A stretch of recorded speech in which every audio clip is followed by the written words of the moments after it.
नमस्कार। क्या आप तुला राशि के जातक हैं?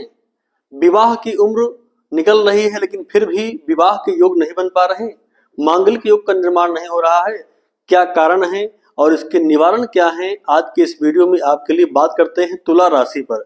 जी हाँ, आप देख रहे हैं हमारे इस चैनल पीटी रामरतन तिवारी को।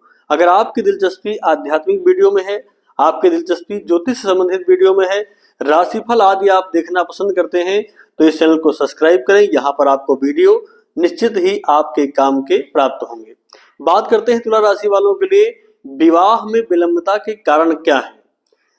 तुला राशि वालों के लिए देखें तो इनका जो स्वामी है शुक्र, यद्यपि शुक्र ग्रह विवाह के लिए मूल रूप से कारक माना जाता है, ऐसे में शुक्र प्रेम, सौंदर्य, कला, विवाह और संसार के समस्त प्रकार के भौतिक सुखों को देने वाला ग्रह माना जाता है।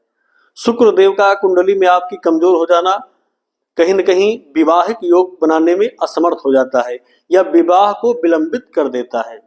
ऐसे में मूल रूप से अगर हम देखें तो विवाह के विलंब होने के कारण क्या है? कुंडली में शुक्र का कमजोर हो जाना, कुंडली में सप्तम भाव पर शनि या राहु के योग संयोग बन जाना, इनकी दृष्टि हो या फिर ये स्वयं बैठ जाएं, या फिर मांगलिक योग बन रहा हो, मंगल दोष आपकी कुंडली में हो, या फिर सर्प दोष का निर्माण हो रहा हो, या फिर कई बार आप स्वयं ही निर्णय लेने में समर्थ ना हो पा रहे हो। ऐसे योग होने के कारण विवाह विलंबता से होता है, इसमें कोई भी संशय नहीं। क्या करना चाहिए? उपाय क्या करना चाहिए? देखिए, उपाय के लिए सबसे पहला और सबसे सुंदर मैं आपको उपाय बता रहा हूं कि आप प्रत्येक शुक्रवार को तुला राशि के जातक श्वेत वस्त्र पहने और साफ सुथरे साफ सफेद कपड़े पहने और उसमें क्या करें? इत्र का प्रयोग करें।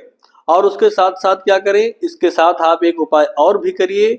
भगवती लक्ष्मी जी का जहां पर मंदिर हो वहां पर श्वेत पुष्प, सफेद पुष्प और खीर का भोग लगाइए, फूल चढ़ाइए और खीर का भोग लगाइए। और साथ ही साथ में ओम शुक्राय नमः, ओम शुक्राय नमः, इस मंत्र का जितना भी आपसे हो सके जप करिए। ये प्रयोग आपके लिए बहुत अच्छा और बहुत सुंदर व्यतीत होगा। दूसरा उपाय क्या करना है?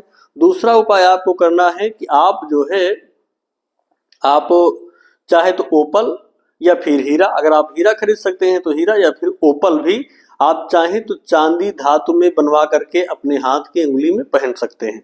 हालांकि इसको पहनने के पहले एक बार ज्योतिषीय परामर्श भी ले सकते हैं, किंतु सामान्यतः तुला राशि के जातक ओपल या फिर हीरा पहन सकते हैं, तो इसको भी आप पहन लीजिए। और दूसरा उपाय क्या करना है? 5 शुक्रवार, कम से कम 5 शुक्रवार आपको किसी भी कन्या को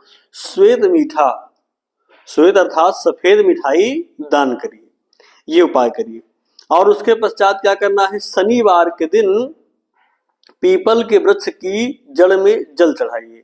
ये भी नकारात्मक ऊर्जाओं को नष्ट करने का कार्य करता है और मांगलिक योग की ओर आपको अग्रसर कर देगा।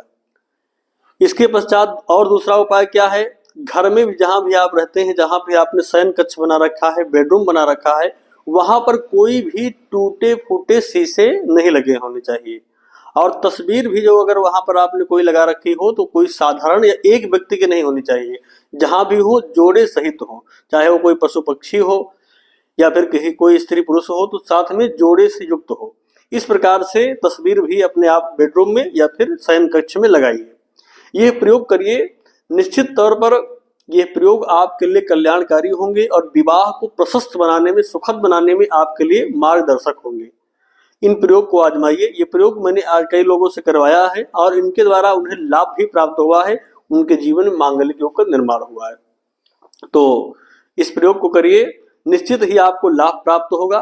और अगर इसके बाद भी कहीं न कहीं बात नहीं बन रही तो कुंडली में हो सकता है कि सप्तम भाव, सप्तमेश आदि ग्रह बहुत ज्यादा पीड़ित हो, तो ऐसे में आपको एक बार अपनी कुंडली को भी दिखा लेना चाहिए, उसका भी अवलोकन करा लीजिए और उसके पश्चात उनसे भी संबंधित कुछ उपाय अगर कोई बताए जाते हैं तो उसको भी प्रयोग करिए। बाकी इन उपायों को आप श्रद्धा भक्ति युक्त होकर के करिए, निश्चित तौर पर आपके लिए लाभदेय कल्याणकारी रहेंगे। तो इसके पश्चात अगर आप और भी मुझसे कुछ पूछना चाहते हैं तो कमेंट के माध्यम से पूछ सकते हैं। इन उपायों को करिए, निश्चित ही आपके लिए विवाह का योग, मांगलिक योग का निर्माण होगा। तो आज के लिए बस इतना ही। पुनः मिलते हैं एक नए वीडियो में। तब तक के लिए आप सभी को नमस्कार।